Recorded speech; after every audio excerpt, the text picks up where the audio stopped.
close here.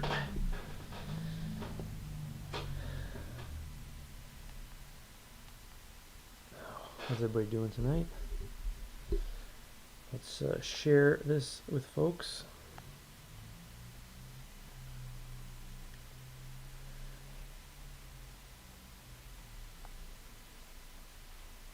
It's been a long day, guys. I'm excited to look through some books, though. We'll get a little inspiration. Been very busy.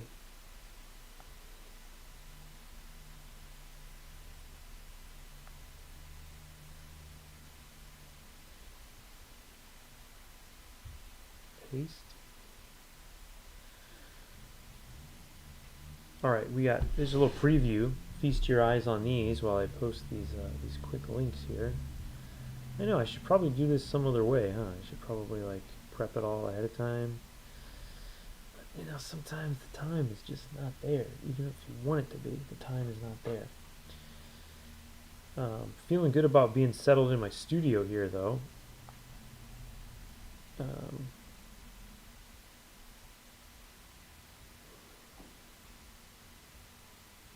All right, one more post. We are good to go, folks. But yes, hope everybody's having a good week.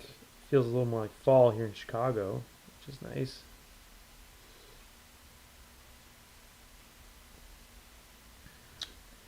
But yeah, you know, I've been working. I'm almost finished with this gig I've been working on, and I'm ready to start kind of getting some new inspirations going, or old inspirations. You know, just things that that fuel the fire, the creative fire.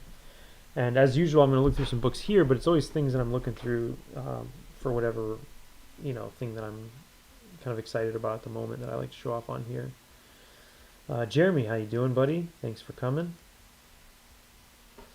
But yeah, let's take a look at some of these. Maybe we'll start with this or here. No, let's start with the Tomo here.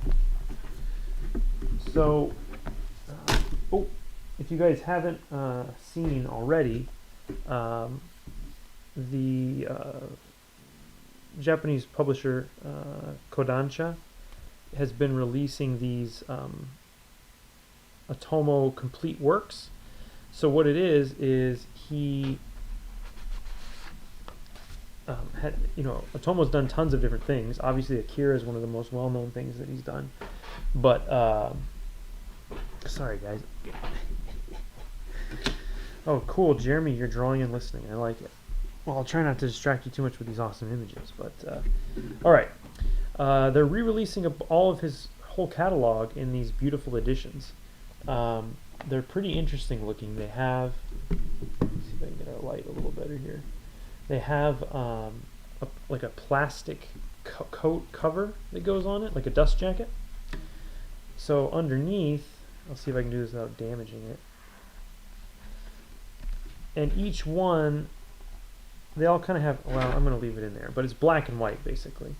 But each one of these has a different kind of color, so that, you know, everything related to AKIRA is red. I think Domu is orange. There's some yellow ones for his short story collections. And these are great. These are only in Japanese, but they are so worth it if you're a fan of Otomo and you either don't have some of these things, like the short stories, because a lot of those are kind of hard to find, or if you just want to see some of his classic stuff in just a beautiful presentation. This was actually a gift from my buddy Dan, D-Dubs. D-Dubs, I never call him that. Daniel Warren Johnson, my buddy Dan, he gave me this. I think he got one for himself, and he grabbed one for me, and so thank you, Dan, for that. But the great thing about these editions is the printing is all just super high quality. The paper choices are all extremely just perfect for whatever the different subjects are. And you get things like this. You know, this is one of the original, you know, first images of AKIRA here with this sort of aftermath of a explosion. So this includes a lot of the painted pages, and they actually print them in color, which is nice. And the paper stock is just beautiful, perfect for this. You get crisp details, and so this is like made to look pixelated, and it's just so crisply pixelated, you know, like the printing is so crisp. All the zips read really well on this, and it's slightly, I don't, it's probably about the same size as some of the past releases. Whereas Domu and the other short story collections, the printing size is much bigger than they were ever released before. I guess this is probably pretty normal for AKIRA. But yeah, I mean, if you've read AKIRA, you know the story. It's an amazing comic, amazing film, and I would highly recommend picking up. You know, maybe you don't want to buy all whatever 6 volumes of AKIRA. They are a little pricey. I think these are like, I don't remember how much they are. The tag is over there. It's like $40 maybe, but then you got to pay a lot on shipping usually, because I think you can only get these in Japan. But anyway, they're really beautiful, really well done. I mean, it's a whole new way to see the work. And they do some really nice little design touches. They have a lot of the chapter break images in here, which I know are not always included. And it included this awesome sticker that I'm almost afraid to use. And whatever these things are too. This cool Tomo sticker is in here. Tomo, yes, you will be distracted, Jeremy. The AKIRA remix album, I think, or whatever this is. And some other stuff here. I don't read Japanese, so I'm not sure what all these are, but I think these are just advertisements for the other stuff that's coming out. So anyway, where's the other thing I was going to show you? So there's also, this image is a pretty awesome image from AKIRA, this sort of 2-color print. And since they were doing this 2-color, it looks like they just did it with the process, you know, like with these colors, with a green and like a spot. They're probably spots, colors. And so with those spot colors, they used them and did a few pages with, I've never seen these colorized in this way, but it's a pretty neat effect. They just do it for a few pages here on you know, following that insert. And I thought that was a really cool use, because it's probably because they had to print a certain amount of sheets, you know, to get the color, and Atomo probably thought, well, why don't we make use of that, you know, and give it a little touch here. Maybe I'm wrong, maybe it was always like this, but I certainly don't remember ever seeing it like that before. So it's really cool. It's a really great presentation of the work. And I would say if you've already read AKIRA, it won't matter that these are in Japanese. Whereas, you know, with the short stories and stuff, it might matter a little bit to some people that they're not translated. You can get some of his short stories translated via, I think, an Epic Comics release. Those were also colorized, though. I have some of the original Japanese ones I think I showed on a previous stream. If not, let me know. I'll show them on another stream. Okay, so right here, sandwiched between these very illustrative works that are more, you know, I got manga and I got France. Here is an example of an American comic. This is called Burning Building Comics. And this is a book by my friend Jeff Zwirik. Jeff is an awesome guy. He's been kind of around the comic scene in Chicago for a long time, and used to be one of the organizers for the Chicago Alternative Comics Expo, and he also works at a printing company now. So he's definitely somebody who has and he's worked at comic book stores. So he has this wide range of knowledge and skills that he's picked up from all of his different travels, and this is kind of one of his more intense achievements. It's Burning Building Comics here. Now it's a hardcover book, and this is a beautiful object. I cannot get over how wonderful this looks. But when you open it up, this is pretty wild. It has 2 sections of pages here and here. And the way it tells you how to read it here. This is going to be hard to show on camera, but you start at the bottom and you read each floor of the building has a different person's, let me see if I can get this higher here, different person's story. And all the stories are told with no words. He uses word balloons and thought balloons, but only with symbols in them. So like a guy thinking about hanging himself, you got a little noose and death here. And he's thinking about, you know, religious thoughts, and then some angry words. She's sawing wood here to signify snoring. And the style is very iconographic, but it tells this intense kind of situation, you know, of how this fire starts in this building. And then you read the story all the way through for each person. I mean, you can read it a lot of different ways. The other day I was reading it kind of just one spread at a time, and sort of just trying to take it all in. But it's almost too much because there's so much. It's going to be impossible to show on camera here, but there's so much detail on every page. If you've ever seen work by Chris Ware or Ivan Brunetti, this definitely has a lot of that feeling, and that the characters are simplified to kind of iconography, and it makes use of every part of the comics language to tell a story other than just directly having words. And so it follows each person in each floor of the building through here. There's like a Satan worshiper guy. There's this kind of woman who's on drugs or alcohol. There's a guy with a broken leg, and then there's a couple people that have had some breakups going on, and their stories, and maybe related to other parts of the building. So all the different stories interplay too. He even uses this device of a thick border on some images to signify that they are flashbacks.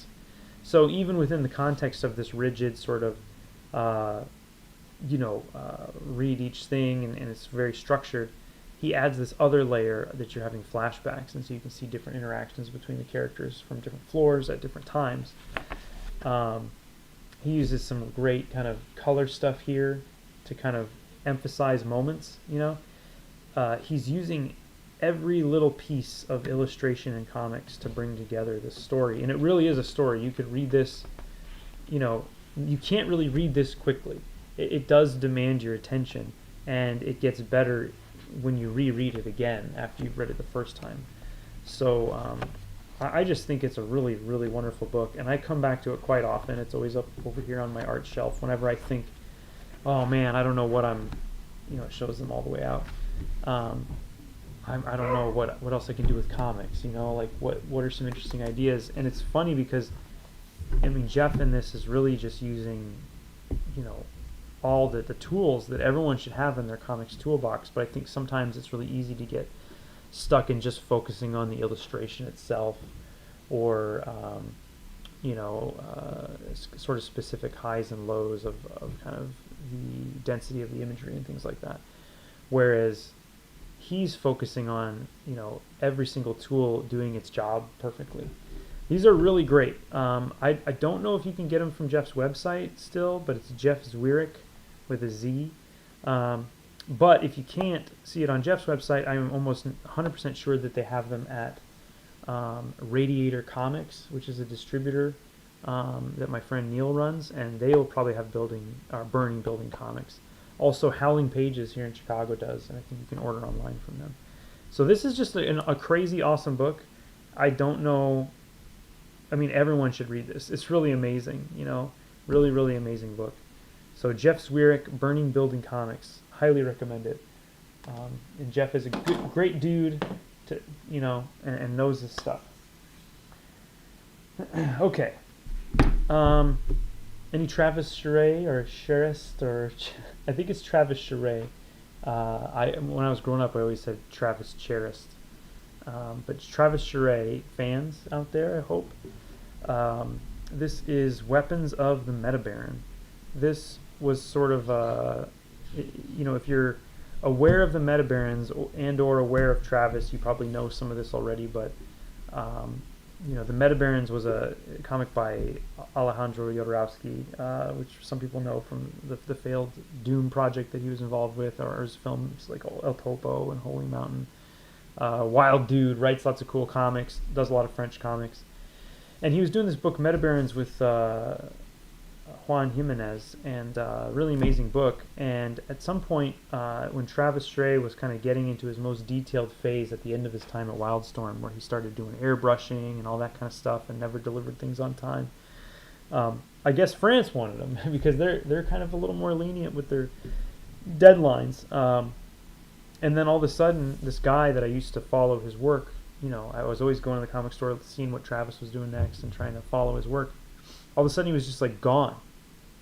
And I was like, where did he go? Like, what's he doing? I didn't really know about the Metabarons back then. I was pretty young. And he worked on this thing for like forever and like still didn't finish it. But I think what it represents is sort of the height of what visual artists can do when they're just kind of left to their own devices, and it's almost like a bad thing in some ways, but the work that you get out of it is so crazy and unique and accomplished that it's pretty fun. One of the wild things is that as we look through this here, like an image like this, it's beautiful and detailed here on this page, but I believe that this is just one panel on a page. So the amount of detail in this book was crazy. So the whole thing is painted. And I think he's using acrylics and airbrush and maybe some gouache. I don't know. I think he's using a lot of different techniques, ink, and it is quite the accomplishment. It might have broken him. I think that he doesn't really do a lot of this work after this point. He does do some covers for Marvel that have a little bit of this sort of polish, but not anything narratively that's quite as involved as this one was. But again, this is a blow up of a panel, and the amount of just beauty here is crazy. So since he didn't finish it, it's kind of bookended by some work by this other artist, Zoran Yanya. I'm going to not say it correctly. I'm going to try my best. Yanyetov. And so there's, and this is more of a kind of a clean line Mobius, very cartooned French style. It's nice, but it's very jarring next to the Travis Charest stuff. So as soon as we get into the Travis Charest stuff, like I remember when I finally saw some previews of this, it was still 5 or 6 years before this came out, but I saw the first previews of it. And like everyone's like, whoa, if this is what he's doing, like it's worth the wait. And that's what I was thinking, and then 5, 6 years go by, it's still not out. And then they finally included a few pages from it in something else. It might have been a different Metabarons collection or something. It was like a Metabarons gallery edition or something they called it, I think, and it had some images from this, but not the actual story. And you can just see the amount of it's kind of hard. Again, I know my camera's not the best, but if you've not picked up this book, Jeremy, I'm not sure which one you were woeing about, but hopefully it was everything. But yes, this book probably would break anybody. Looking at it is crazy too. It's not going to show up great on camera, but I mean every little character in here is just completely rendered out and completely. There's flecks of things and texture of hair, and then like the skin texture is different than the hair texture, and his skin is different than that skin, and then the metal is a different texture, and it is just really an amazing piece of work. I think he even painted some of these panels and stuff as separate images. I'm really curious if this artwork ever went out and got sold anywhere. For some reason, I feel like I heard from him that the publisher has it. I could be wrong, but I would love to see some of this in real life. If anybody has, please let me know. But I mean, Travis has taken this style. There's a lot of artists that work in a similar style, in France especially, but Juan Jimenez and Das Pastores and people here, even like you could say like Assad Ribic has a little bit of this in there, and Simon Bianchi kind of stuff. But this is almost like the most elevated that style can be, right? The precision and the choices of colors and the way every panel is lit, and the poses are even pretty good, especially for Travis. Sometimes this stuff feels a little stiff, but he even does cool comic stuff in this, which his older work maybe lacked some of the great storytelling, but this has some really cool sequences in it where he does these cool fight scenes where the characters are kind of against these backgrounds, and taking panel borders out at kind of dramatic moments. Really cool stuff. I mean, this right here and this right here, the amount of detail, you can't really maybe completely see it. It's mind-boggling. And of course, this is printed very well. These sequences are crazy. The way he does some of the lighting here. I believe this looks like a Blade Runner Roy Batty reference right here. It could be. But this was the one that was blown up earlier, and you can see here it's just part of a page. This blue, orange, and green kind of combo here. Oh, How great is that? And the insides of the spaceships. And to dig into a project and put this much into it is an attractive thing. You know, I mean, I want to do that. I like the idea of just doing the absolute kind of most insane thing you can do.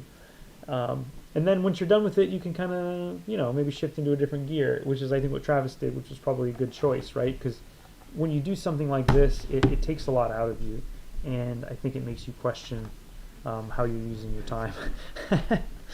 Matt Nick 1983, hello, good evening to you as well.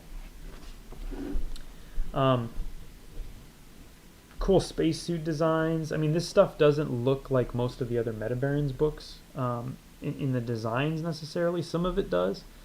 You should definitely read those as well if you haven't. The Juan Jimenez artwork on those is just fabulous. I should show some of it off here.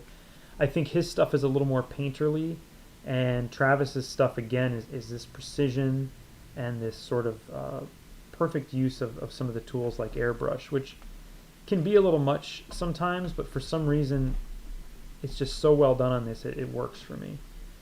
I think some people are lazy with an airbrush. They just use it as kind of like an easy kind of effect to do, and it's very time consuming to do it and to use the tools, so I've never really been that into using them, but I don't know, some people like them. This is cool up here.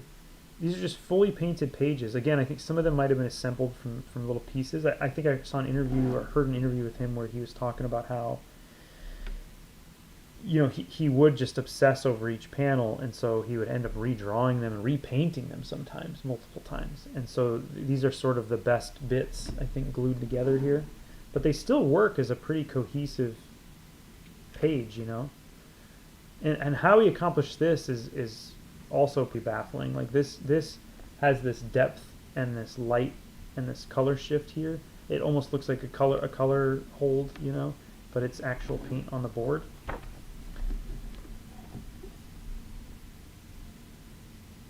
Really cool stuff. This book is, again, whenever I'm looking for sort of just something to inspire me to polish something a little bit more.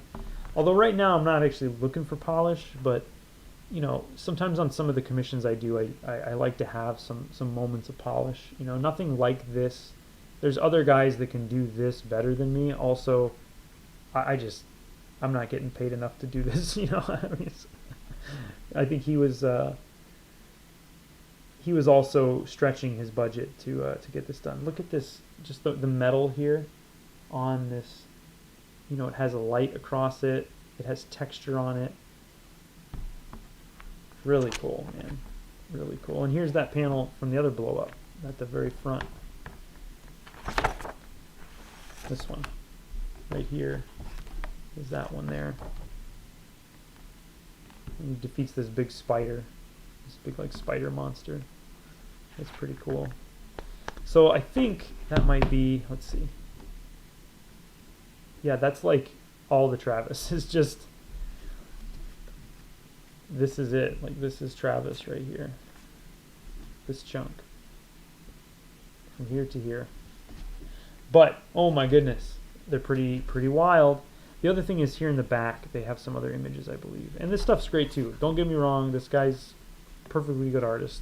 It's just not the same vibe. I think they could have chosen someone with a better vibe, but you know, they were probably sick of waiting for this thing to be done by the time that Travis handed in the art. You got some promo images back here, and I remember seeing these promo images and being like, whoa, that's what Travis is doing now? That's crazy. Oh my gosh, that's insane. And then, yeah, 6 years go by. You have those two promo images there. Weapons of the Metabaron, I think, is what they released this as, yeah. And it's got a nice little spot varnish on the names and on this Metabaron shape down here. Worth picking up. I don't know what this goes for now. I imagine it's pretty easy to find. Someone should look it up and tell me if it's easy to find or not.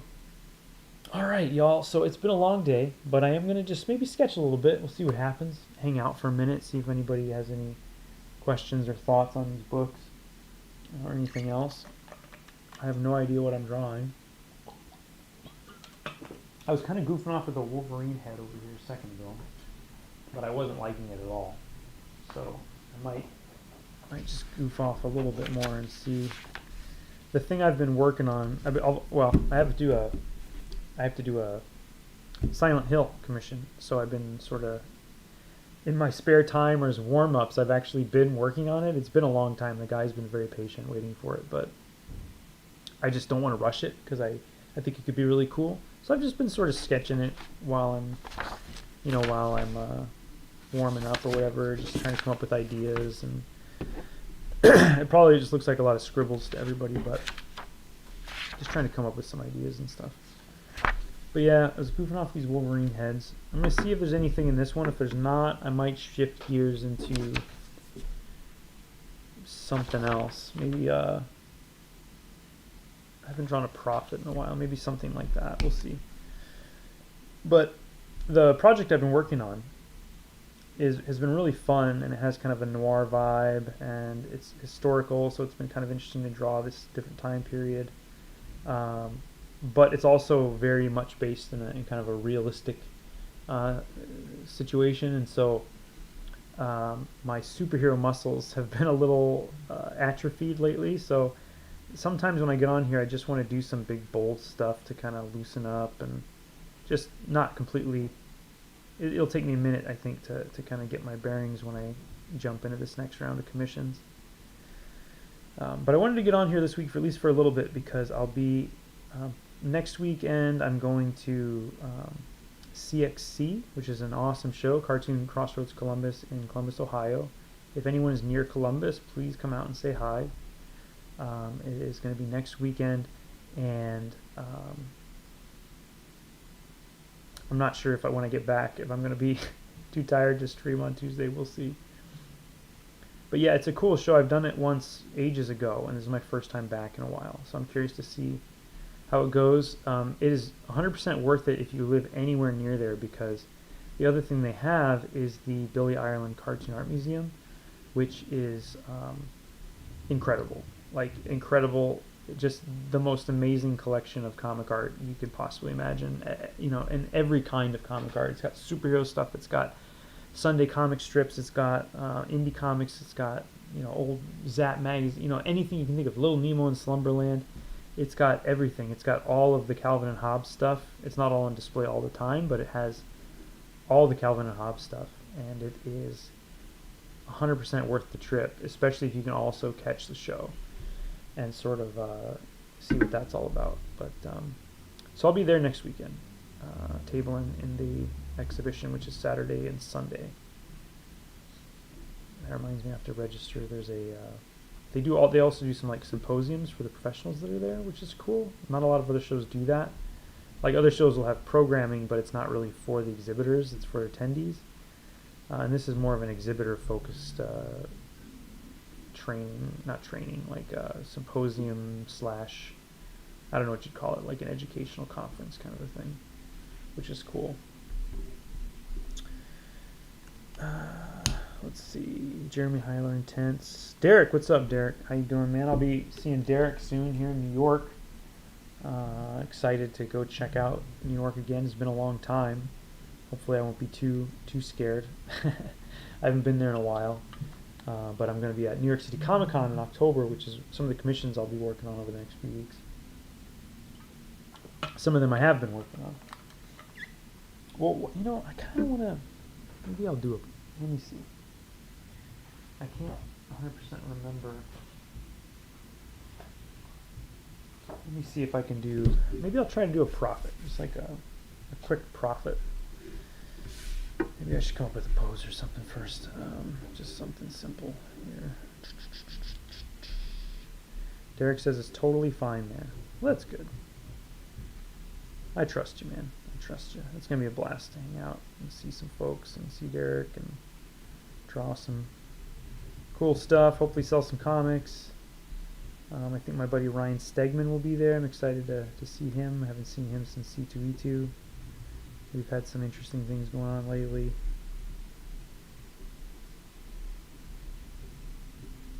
Okay, we're just going to keep this simple, I think, dudes. I'm going to go with something like that.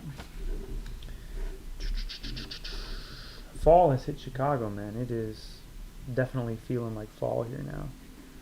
I think it's going to warm up again a little bit, but it went like the temperature just changed like super drastically in the last couple days. Like last night before, and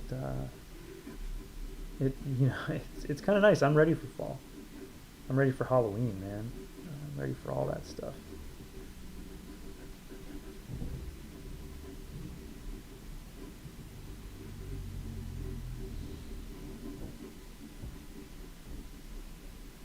I might even do something super crazy just because I've been drawing such reserved stuff in my day job, or in my gig right now.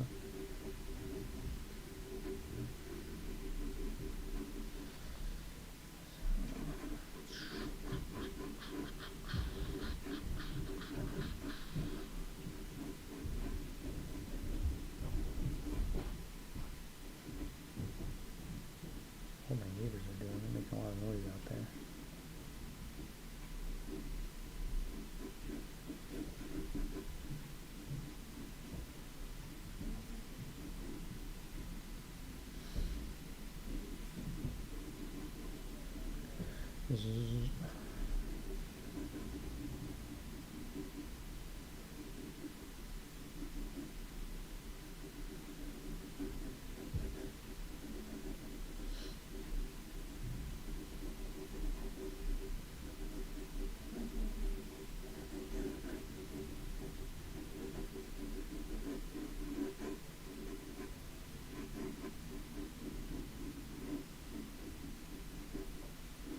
Oh, that's better.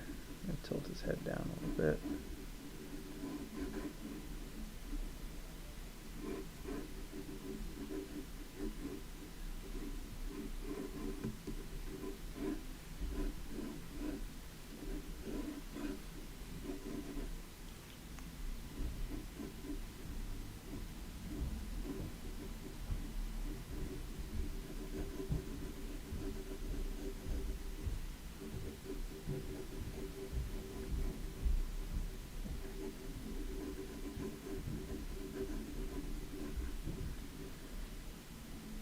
I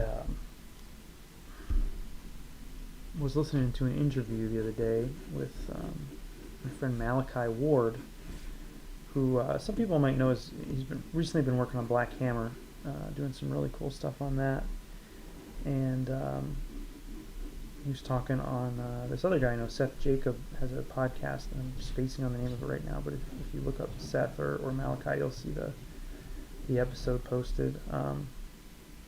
But yeah, Malachi worked on the old Simon Roy, Brandon Graham Prophet, which was one of my favorite comics when it was coming out. And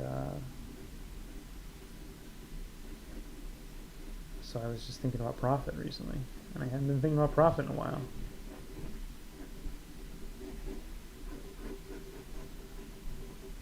For some reason, I'm feeling like, well, they changed the design a lot as they worked on it, so I guess I shouldn't care about it being too specific. As long as you get this cool headpiece, you got it, right?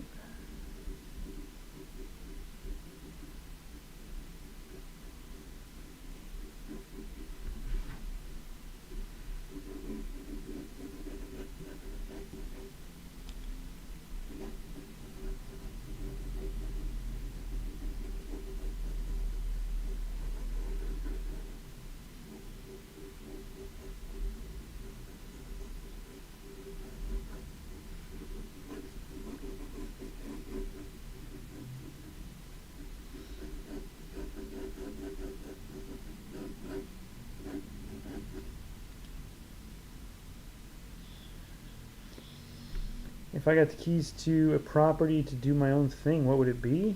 Ooh, that's a great question.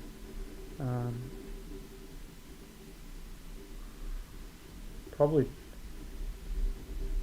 Predator would be really fun. Wetworks would be really fun. The old Wells Portacio comic. What else? Those are two that definitely come to mind as being like, I think that they are cool enough that there's a lot that you could do with it. but they're not so saturated that, I mean, Predators had a lot of good stories, I guess, but there's room for cool stuff still. Wetworks I don't think ever got a fair shake, so I think that one would be ripe for ripe for some redoing. And it's got like werewolves and vampires and Frankenstein and stuff, but then also military dudes doing stuff. So I don't know. I think it could be pretty cool.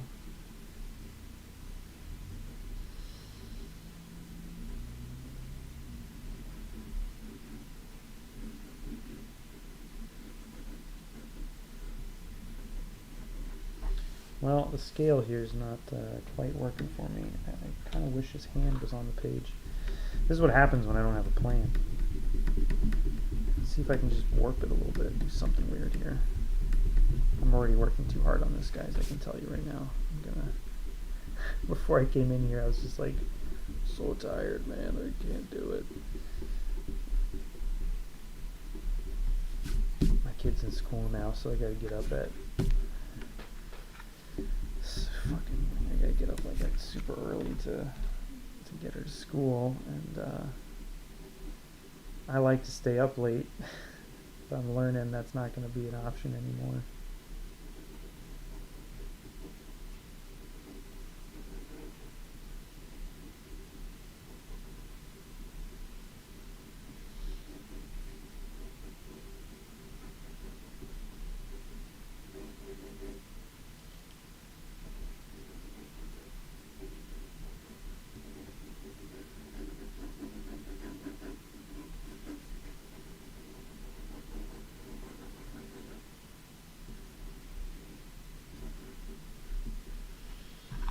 Nah, we might just make this an awkward one for fun. I don't know. Shoot. Oh.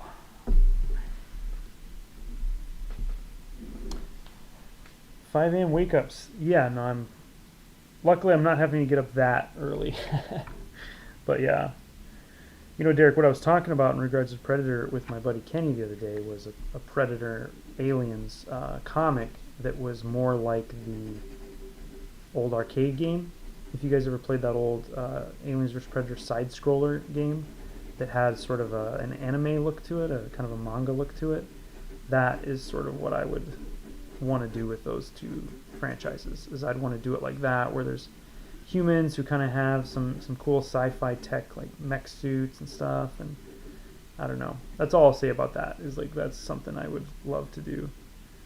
Wetworks, I think the concept works just fine. You just need to either bring in some new characters or make the old characters have a little more drama that's maybe a little more relatable. I think it's almost there. There's a lot of cool stuff that they do in that comic with the characters, but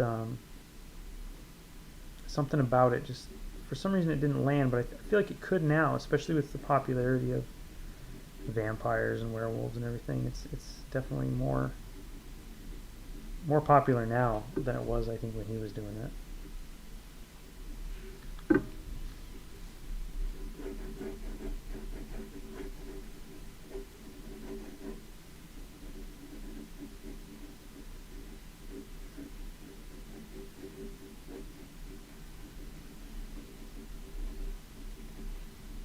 But yes, I would crush a Predator comic.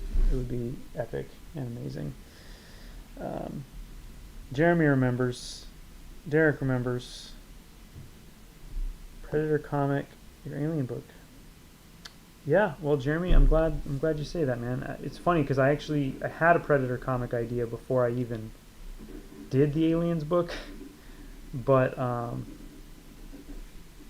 for better or worse, it was way too close to what they did. It's like I had the idea for years. I was going to do it for an Inktober. I was going to do it as a fan comic for a Predator comic, and it was really close to what they ended up doing with Prey. So when Prey came out, it was sort of like, this is awesome because it's exactly what I wanted to do. But yeah, it was it was a moment where I was like, oh darn, well I guess I'm not going to do that Predator idea anymore.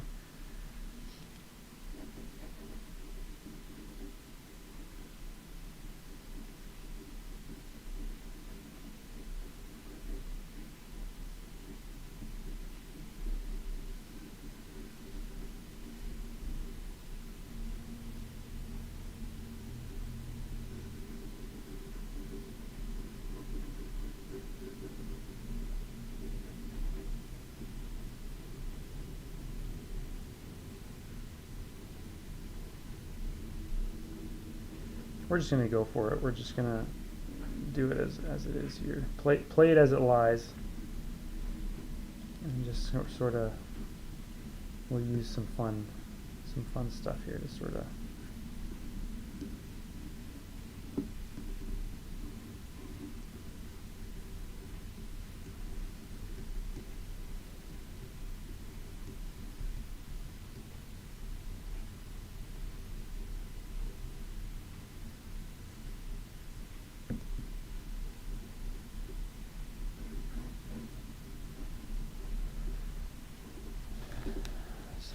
That's not sitting right with me. I think that's what I want that shoulder pad to do. It's got to be a little more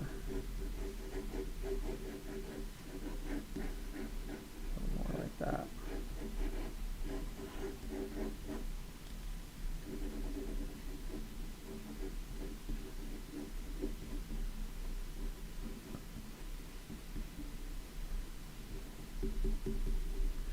Okay.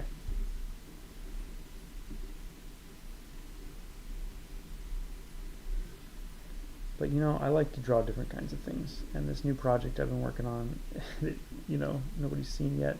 It does not look anything like this. It looks cool, but it does not look anything like this. I showed it to Jeff the other day, and he was like, "Wait up, like you drew that?" I was like, "Yep." It's fun. It's fun to, if you can, get the chance to play around a little bit and not always just do the same thing over and over and over again. But the comfort food is always good. Who doesn't want a good prophet drawn every now and again, right?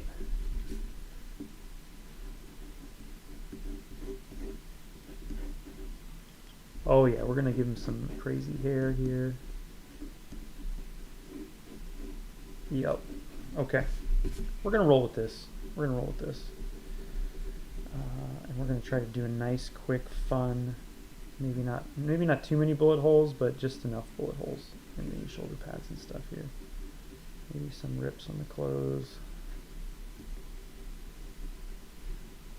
The cuts. I could do some little Ian Bertram chunks here, taken out of everything.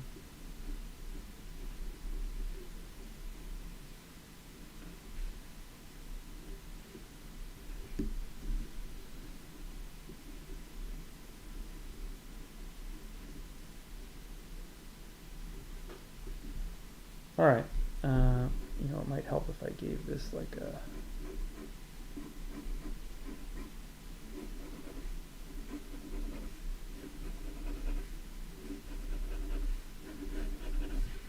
something like that, and maybe like a border or something here.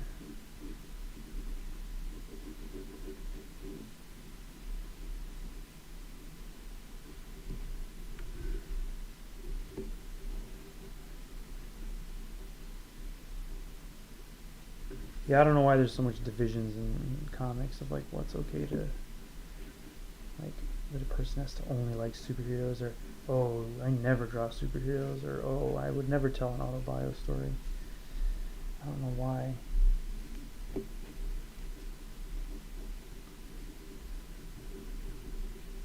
Do all of it, man. That's what I say. I mean, this is the art form. Use it. Okay, we're gonna get dirty here. Let's do it. Get some water first. Hey, Edison Neo, what's up, buddy? And Jeremy says you've been killing the commissions, and he's absolutely right.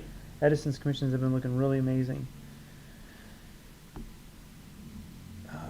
Derek says he's missing this year for Inktober. Derek, you should check out some of the Wildstorm stuff, not Windstorm. Inktober, I don't know, Derek. I am still trying to figure it out. I don't know if I should say what I'm gonna do, or what I was gonna do, or what I'm thinking about doing. Maybe I'll keep it a secret just in case I don't do any of it.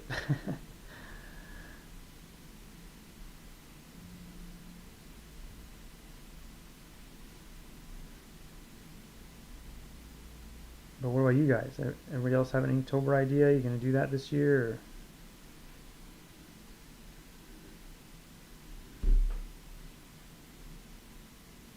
Yeah, I'm trying to figure out how I'm gonna get it done with like the shows and the commissions I got to get done. So if I do one, I might have to simplify it from what I originally kind of wanted to do. Um,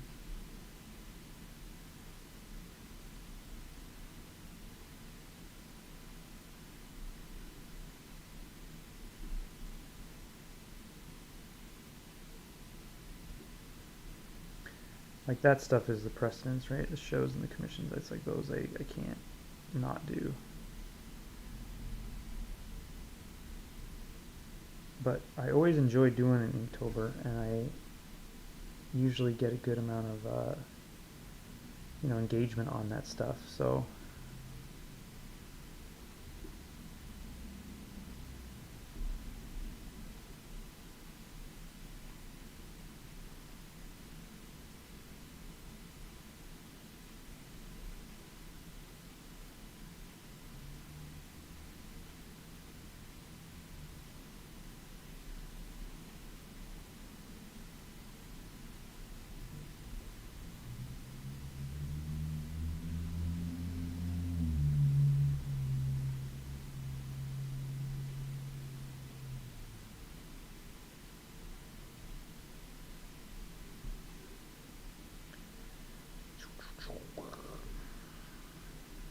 yeah, let's see what's everyone else doing. Samus versus Ridley now. Wow, that's cool, Edison. That's gonna be cool, man. So, like I said, we're gonna keep this nice and just loose and dirty, kind of just let things happen and see where it goes.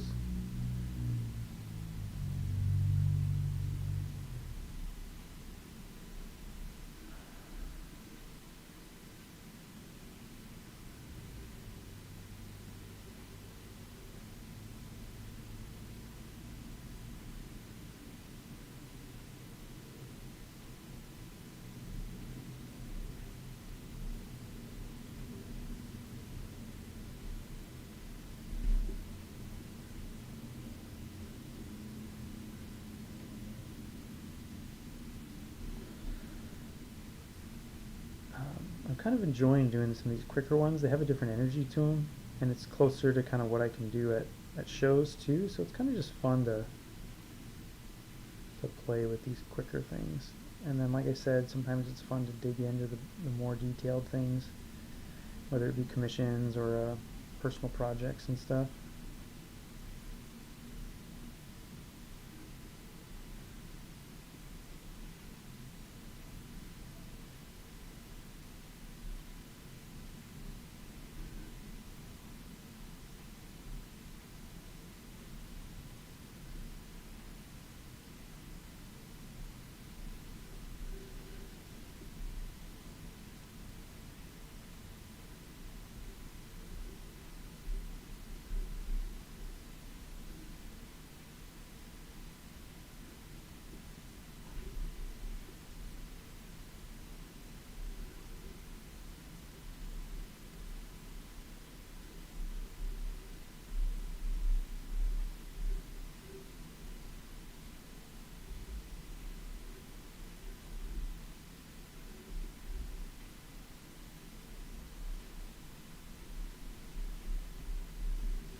I'm just going to work through the arm here, keep it nice and chunky and loose.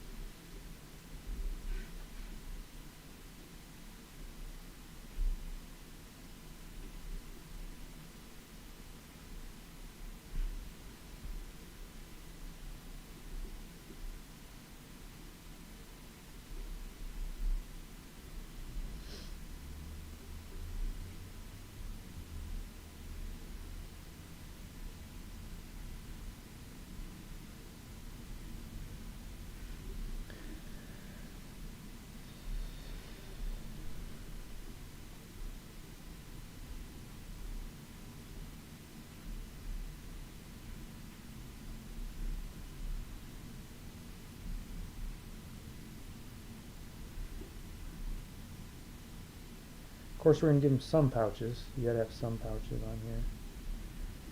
Not only because it's a Rob Liefeld character, but because I'm drawing it. And I love a pouch. I love a pouch.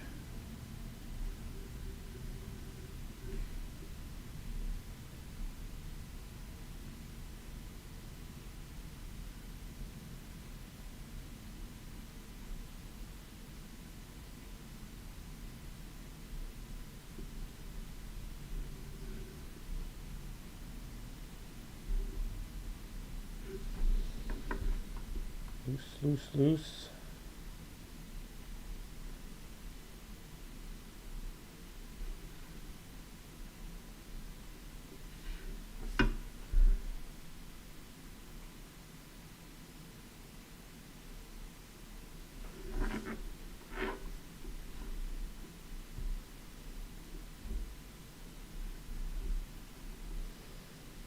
But yeah, after this, I actually have to do some more work. I'm on the final stages of the book I'm doing now has some gray tones that I do digitally on it, which has been really fun. And I'm on the end of that, so I'm gonna do some work in front of the TV, I think, and just kind of zone out after this. This feels good though. If I work on the iPad all day, I get crazy. I don't like working on the iPad just all day. Got to get some paper in here at some point.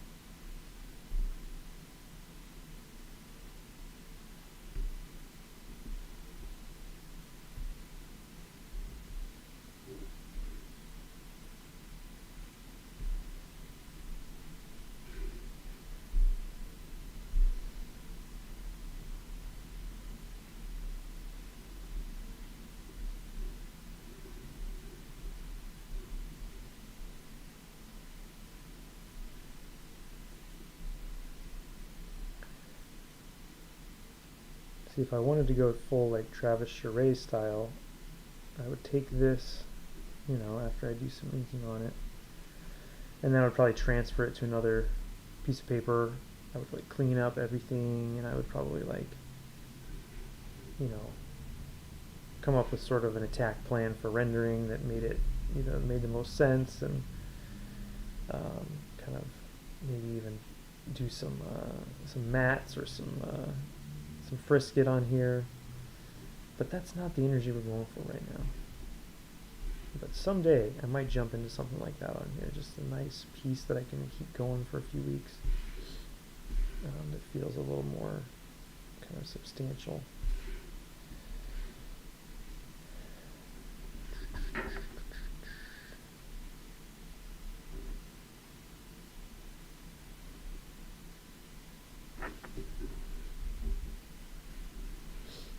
Okay. This is something. It's looking like something, right?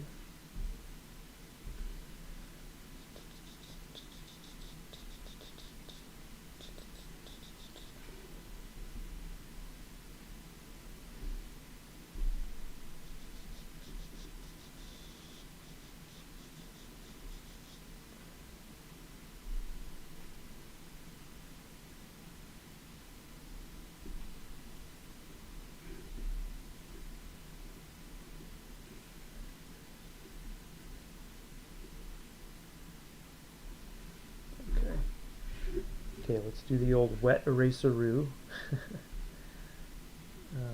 Smudge everything, and I promise I won't get angry when I do it this time. I'll just know that that's what's going to happen.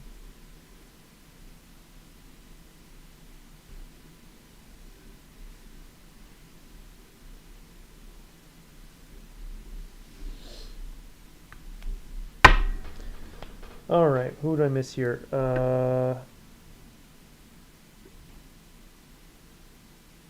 Jeremy says that mask is looking good.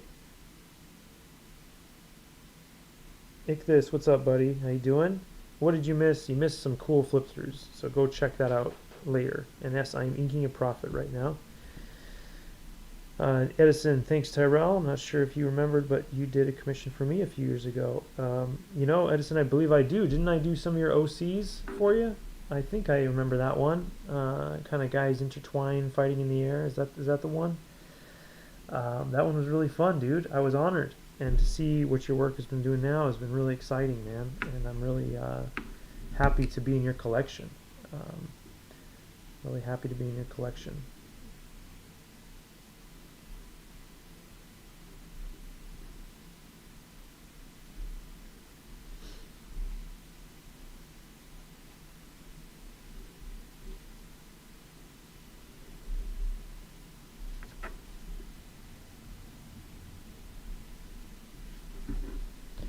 I said I was going to erase, but then I started adding some more lines, so. Alright.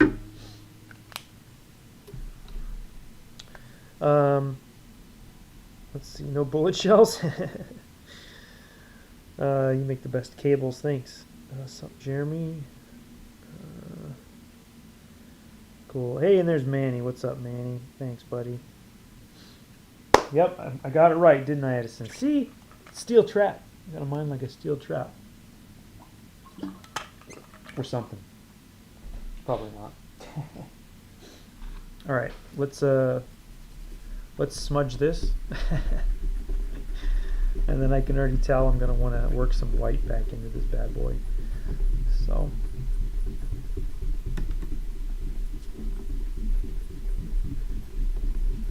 oh yeah, see, I'm liking some of this looseness, you know. I need to, I'm trying to incorporate that into the actual pages I do lately.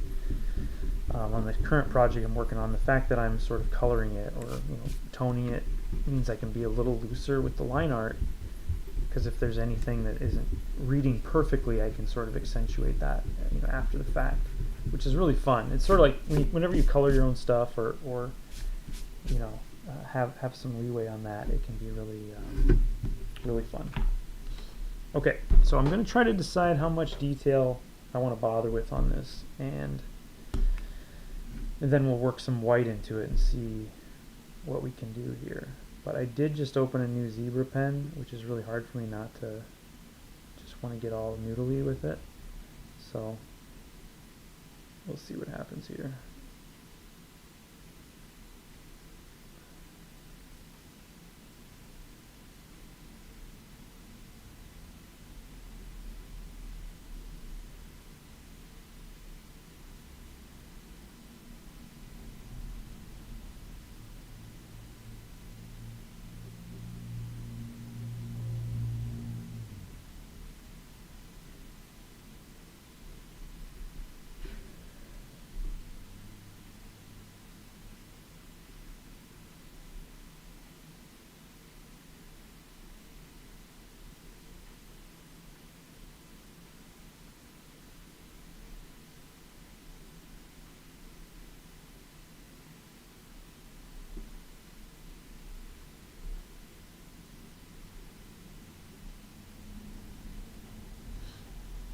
So we're going to get a few little cuts and bullet hits in here.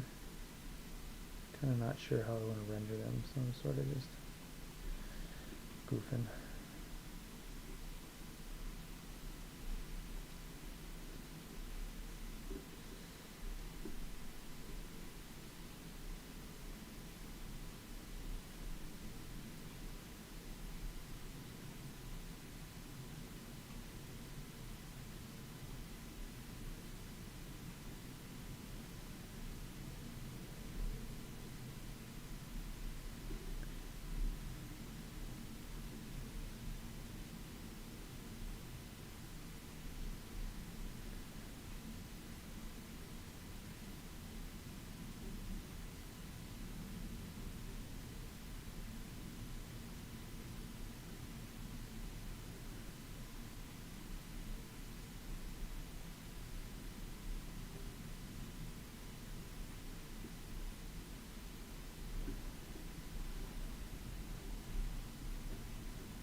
What is everybody working on that are out there working? What do you guys got going on your tables?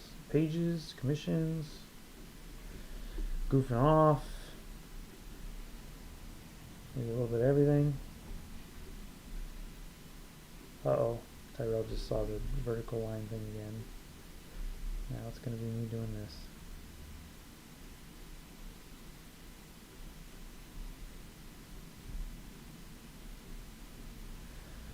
This is really going to, the whiteout's really going to be what sells this here.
All right.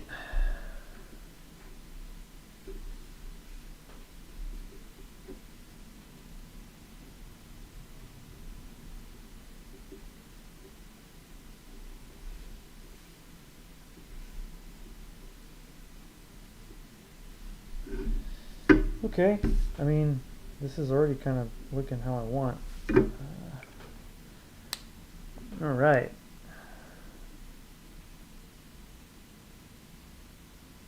Actual Dracula, good evening. I missed you there, sorry.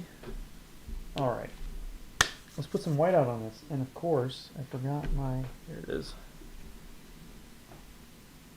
Let's move these books out of the way before I pour water all over this. Okay. That's more than water than I needed. So, I've got some fresh Pro White.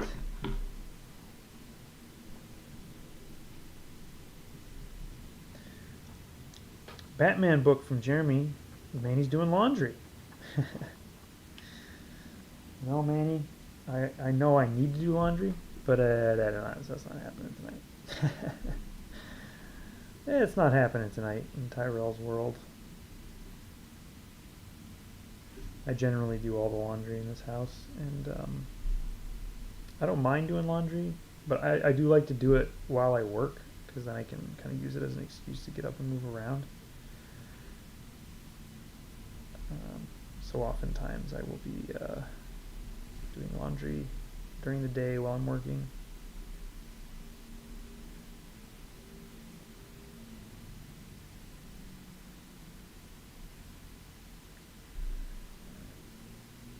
I've been doing laundry since I was 11, 10.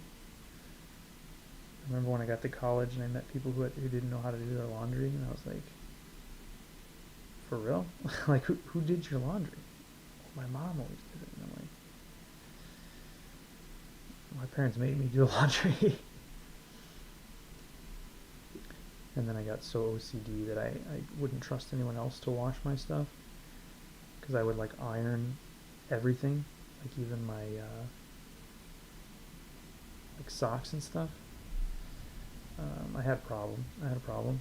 You know, I've since gotten better, but I didn't trust anybody with my laundry when I was younger.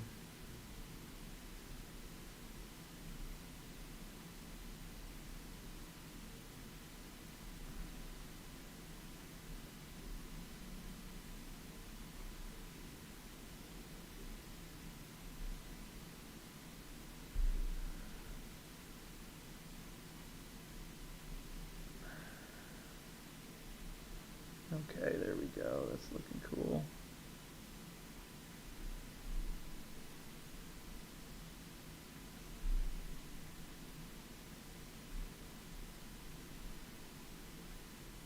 Yeah, I've been sort of maxing out my looseness lately, seeing how far I can loosen up before I try to circle back to some detailed stuff again. Because then I feel like um, it's easier for me to maybe find the right fit for each situation instead of just defaulting to kind of over rendering everything. And I don't know if I've quite got it 100% down yet, but I've been enjoying this phase of kind of loosening up.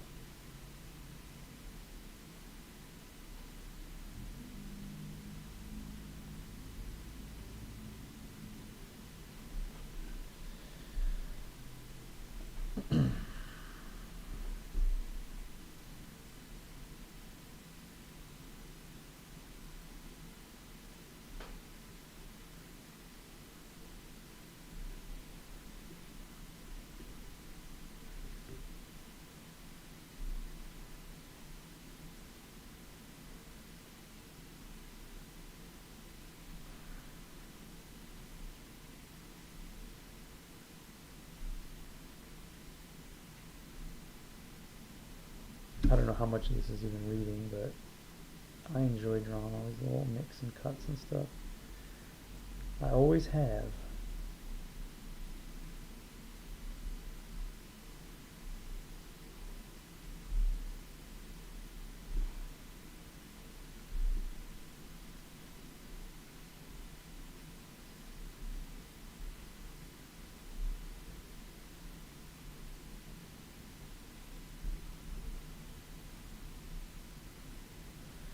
Obviously, Stephen Platt's Prophet is the one I'm usually thinking of.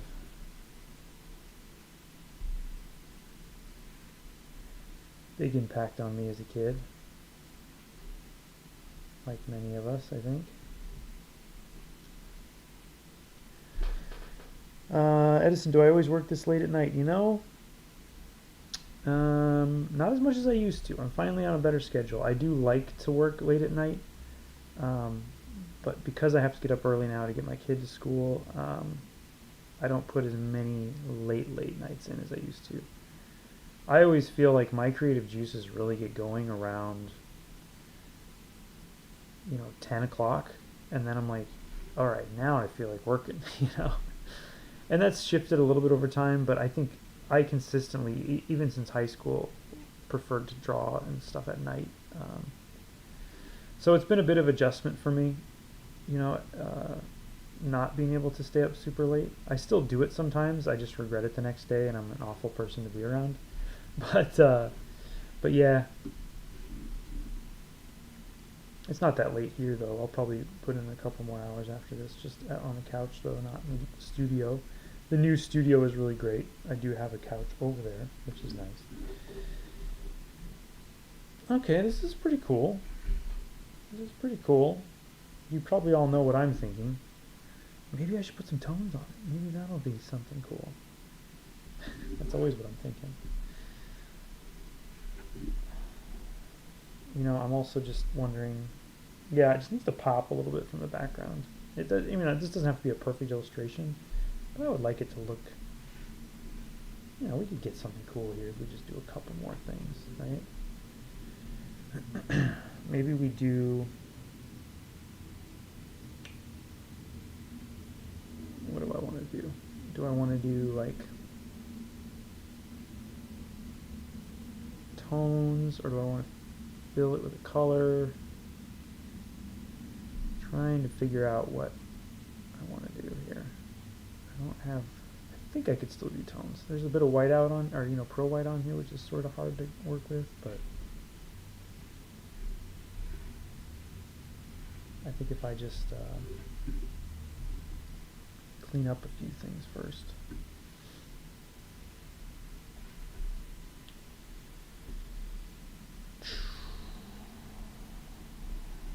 Okay.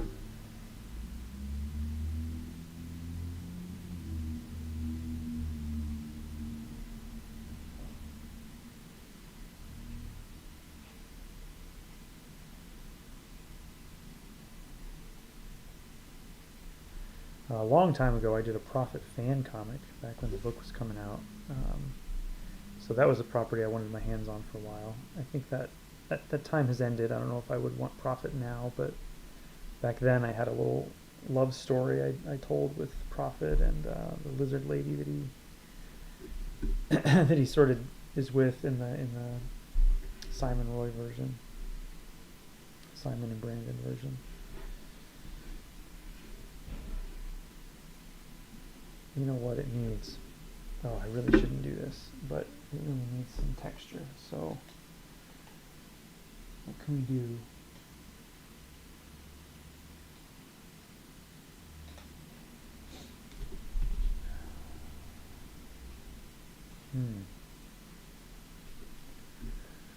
Let's we're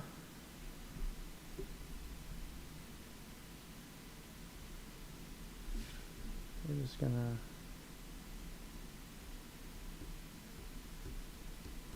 I don't think I want to do full on like toothbrush splatters right now, but sometimes I use this little brush that I've kind of just cut the bristles up a little bit so they're a little uneven. And again, if I'm Travis, I would be doing this with an airbrush or something and mats. But right now we're trying to see what we can do with just the tools at hand. And I have this brush. It's fun. It's like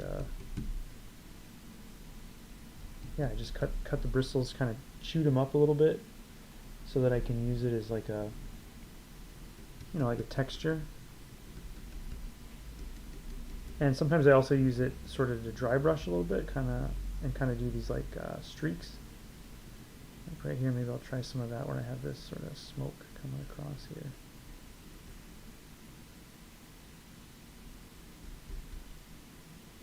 Sometimes it's nice to just take old tools that you find or that you're not using anymore and see if you can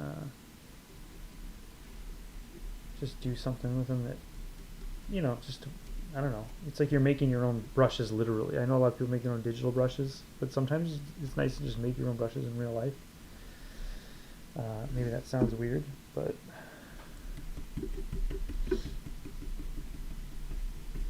holy smokes. Them freshly steamed socks probably felt great on winter days. They really did, Manny.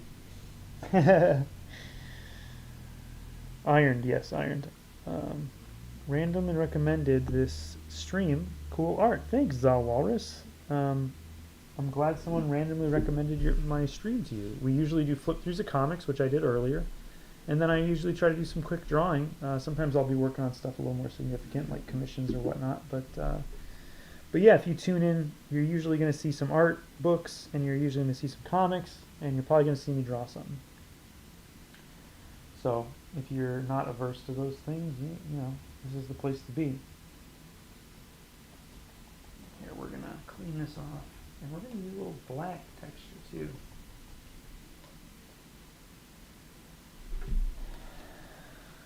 Yeah, this is looking all right.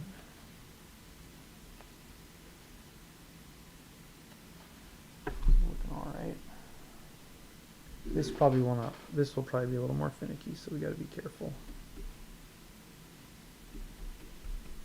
The black is always a little more, you got to be careful. See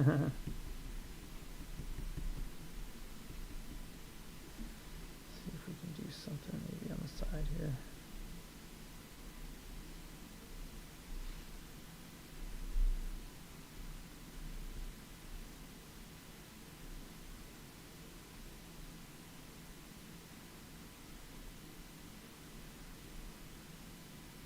Some like atmosphere,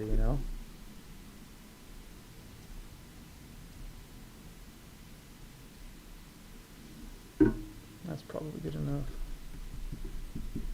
Okay, throw him into there. And the other nice thing about doing getting brushes like that are old is that I don't really care if I ruin it. Like, there's nothing that can be ruined. Alright, that's confusing me. Let's move that out of the way.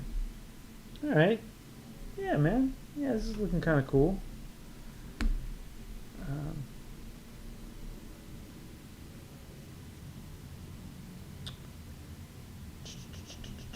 Debating here where else I could do some precision stuff.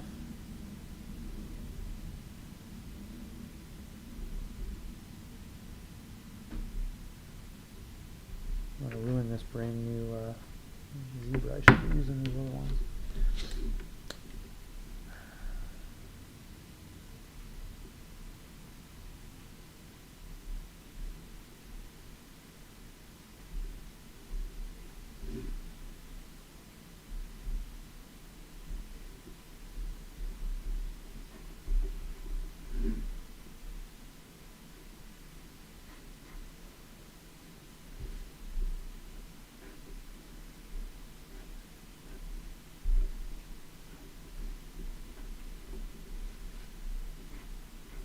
But yeah, we're all about just hanging out, enjoying art here, being positive, trying to do something fun. Tuesday, you know, sometimes I'll work on like work stuff, but generally this is sort of just Tyrell fun time on Tuesdays, so.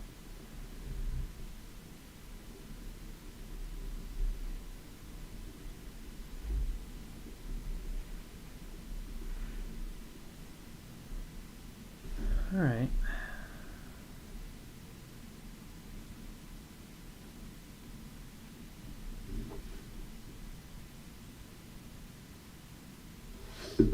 So, do we want some screen tones?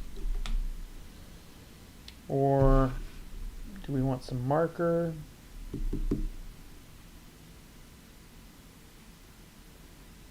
almost feel like a couple different screen tones if I'm going to do it though. I don't know.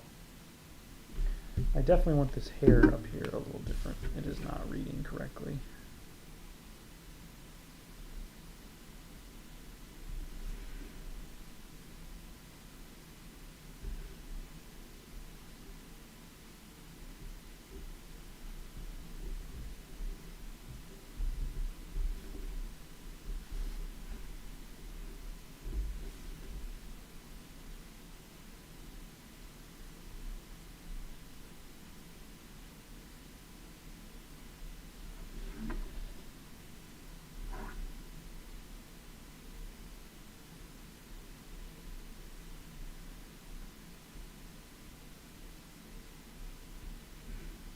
All right.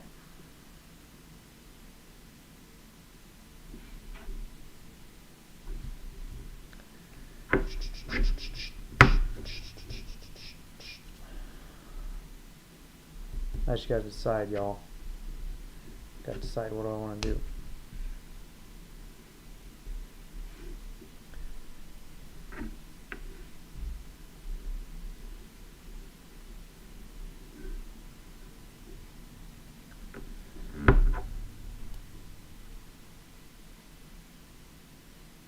It is Monday, isn't it?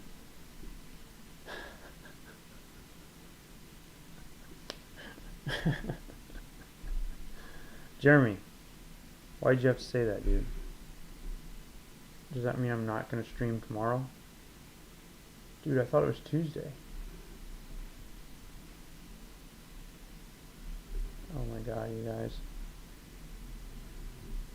Well, we'll call this the Monday edition of Tuesdays with Tyrell.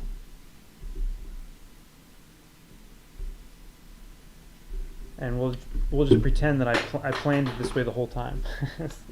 I was always intending to do a Monday edition. That's what I was planning. And now everything's falling over the floor, guys. Okay, I think we're gonna have to do zip tones just to see if I can cut myself into the luck that I'm having here today. There we go. I'm back. All right. It's already a long week.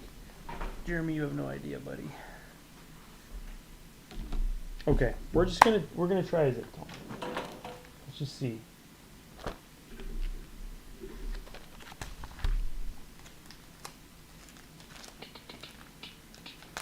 You know, I told my wife too. I was like, yeah, I think I'm gonna. You know, I don't want to stream tonight. I'm kind of tired, but I'm gonna do it anyway. And she's like, yeah, you should.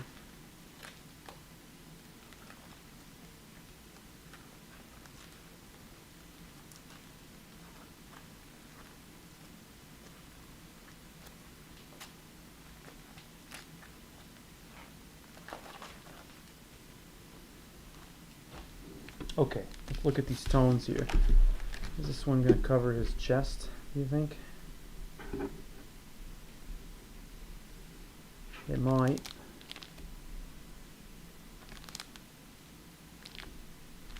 Let's give it a shot.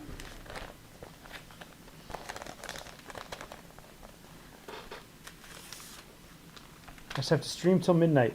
You know, that is probably not what's going to happen. That's a good idea, though. Edison. It's midnight somewhere.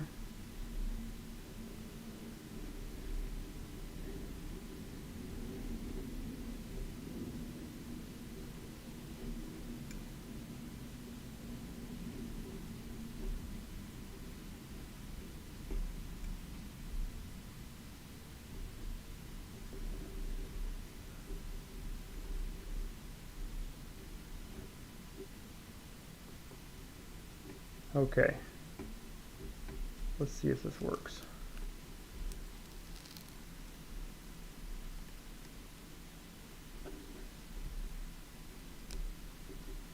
Edison, you've been using screen tones on your stuff? Or is it digital? I feel like I've seen you doing some screen tone type stuff.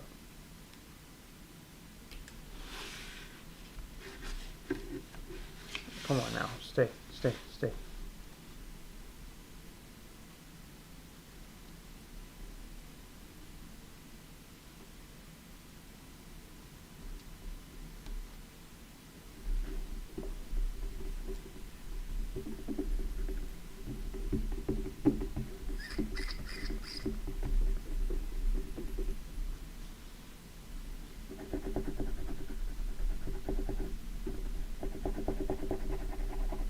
Hey, there's Grim. Speaking of profit, Mr. Grimm is in the house. He also worked on some profit action. Really good stuff on Earth War, I believe, and maybe in some Strike File, if I remember correctly. Edison Inkwash, you're a braver man than I. I just never can seem to get the washes to work to my advantage.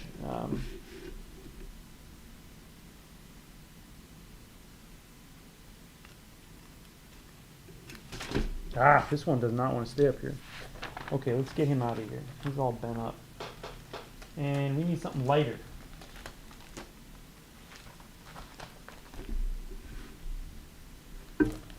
Grim knows all about ink washes, though. Pentel color brush pens are nice for gray color. Yeah, I've used those. I use these sometimes. These Tombos. My daughter started destroying them, though, because she loves them. Yeah, the screen tones can be a little expensive. Danny Earl's inked wash pages. I have not seen that, Annie. I'll have to check that out, too.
Okay, I think I've got 2 pieces here.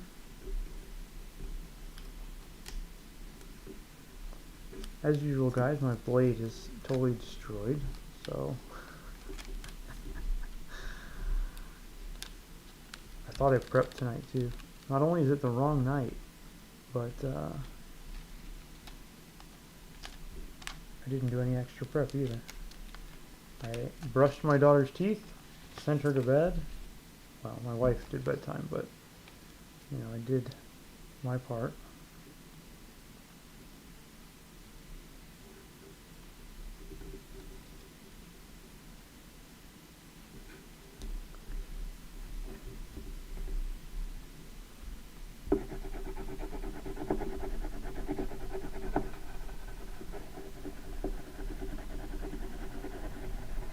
Okay. Let's get this belt. Shoot.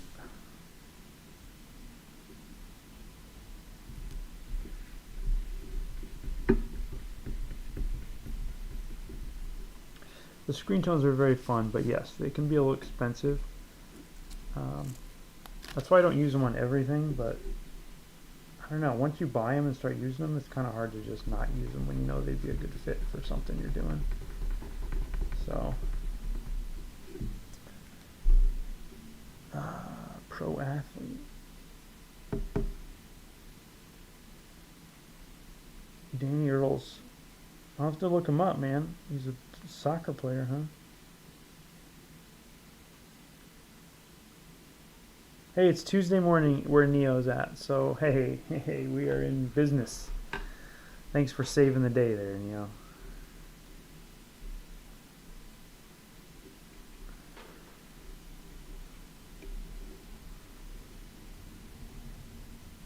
I'll try not to hold it against him if he played soccer.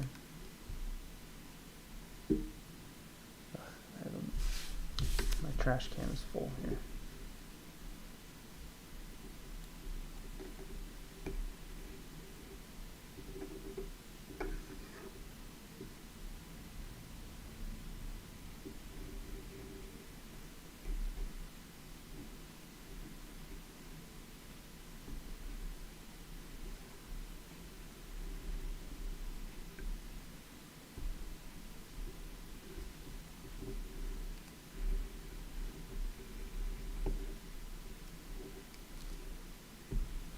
They're kind of fun, but it is sort of a, it's definitely not faster to do screen tones than doing a wash or something.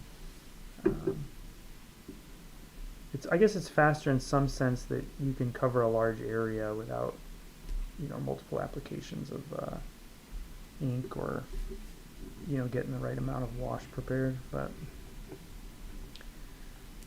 the cutting sometimes is a little... I'm going to leave that little chunk on the end there. I kind of like it.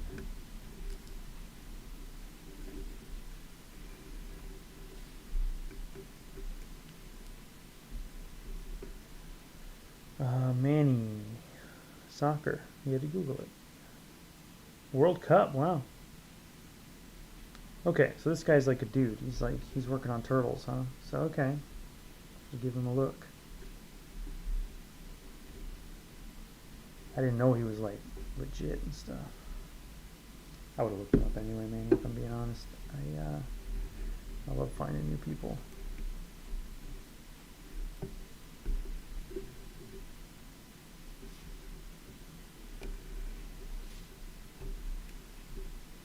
Alright, now let's get some of this smoke out of here.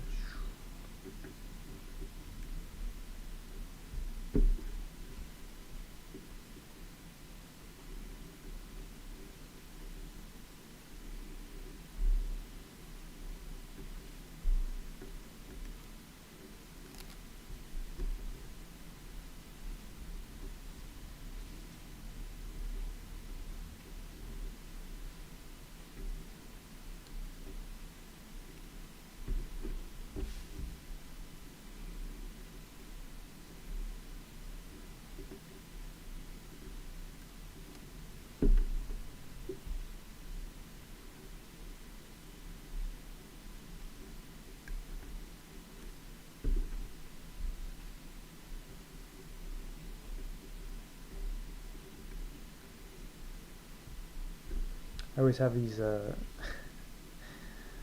little pieces of zip tone on my socks and on my feet too. It always ends up falling on the floor and then I step on it.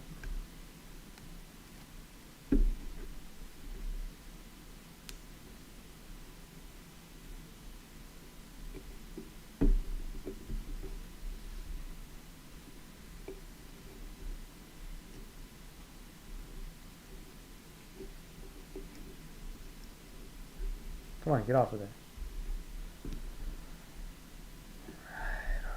Alright.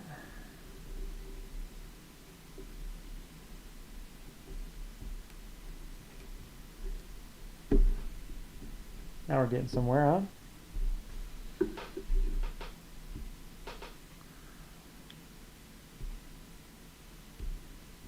You guys talking soccer now. Enjoy. I have nothing to add to that conversation.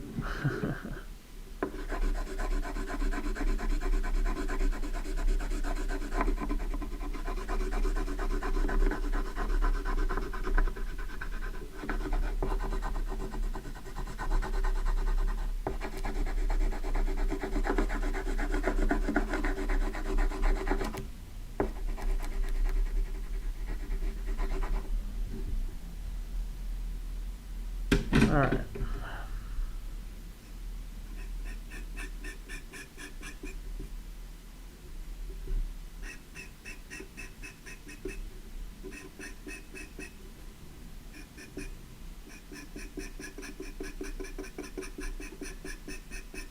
You guys ready for some ASMR here?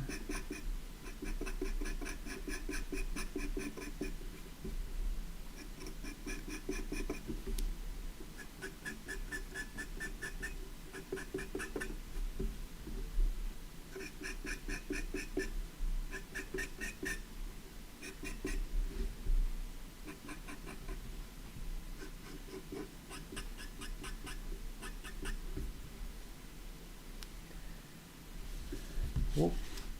Let's get him out of here. Nick Klein's run on Hulk, yeah. Nick Klein's Hulk stuff has been totally insane. I have been checking it out at the store, and then just, I know I need to just buy did the trade come out of some of his work already for that? Because I needs to get it.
And I still have, last time I meant to buy one of their like official scratcher tools to see if I liked the way it worked better, but I forgot to do it. This is getting there, boys and ladies and gentlemen.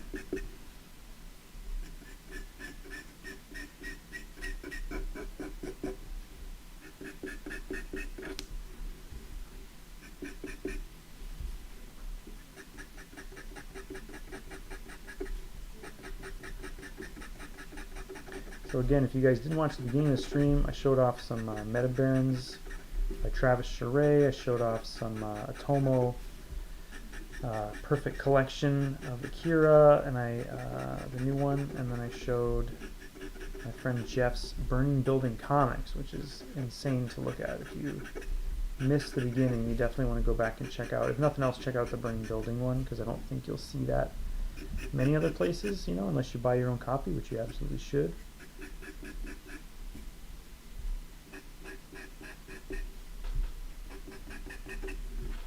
Oh yeah, I think it's out. I think it's almost there.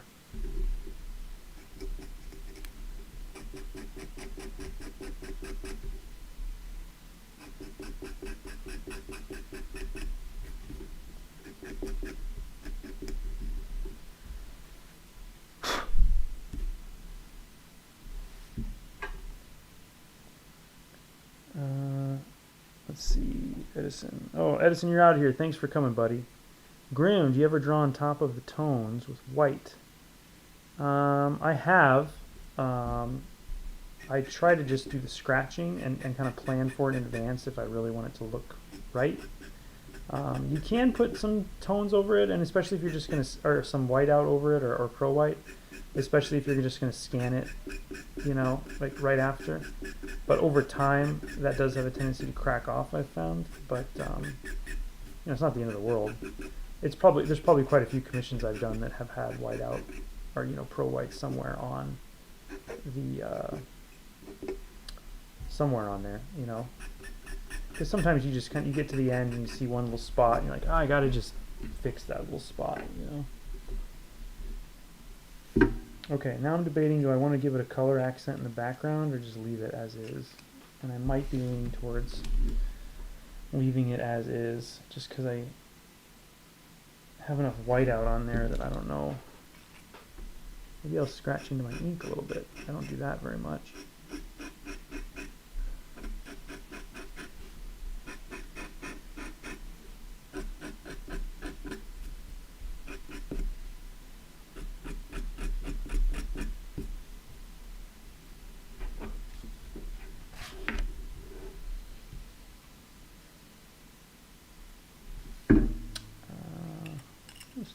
Let's try this.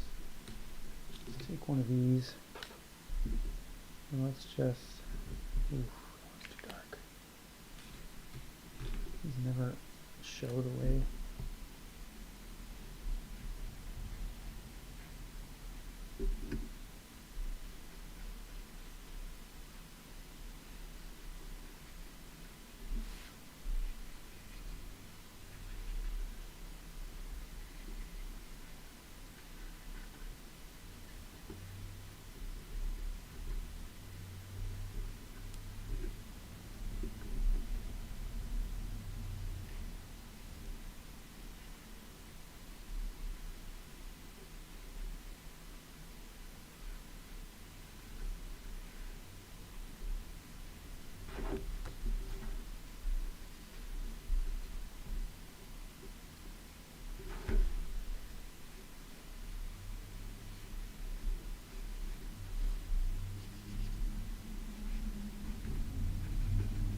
Okay. That might be it. Oh yeah, it looks even better on camera. Something still not quite. Something about his nose is bothering me. Let me just do one or two more. Just passes on that maybe.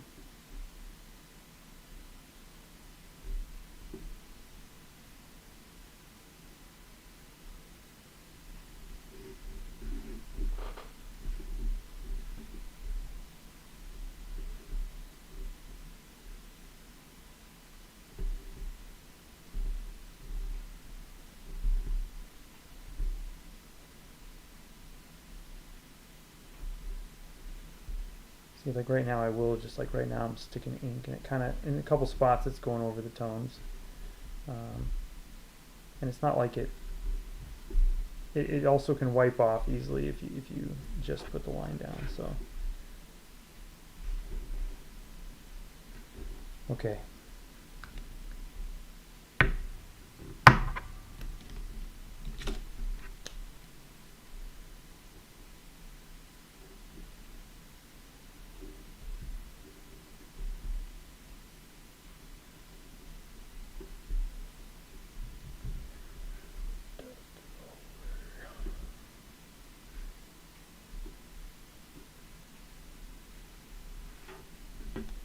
Alright folks, what do we think?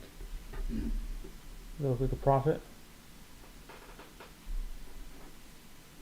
I mean, Grim's the expert, so if he likes it, I think we're good. Not a bad, just kind of a fun one, real quick, you know? Some days you just want to do a nice, quick, fun drawing. Today is definitely one of those days for me. My Tuesday, Monday.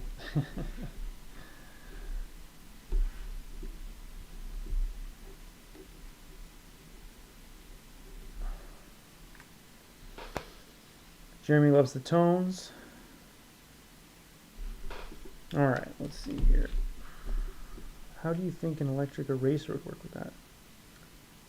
Oh, you know what someone told me that I tried, I think last week, is a sand eraser. And actually you can use a sand eraser on here.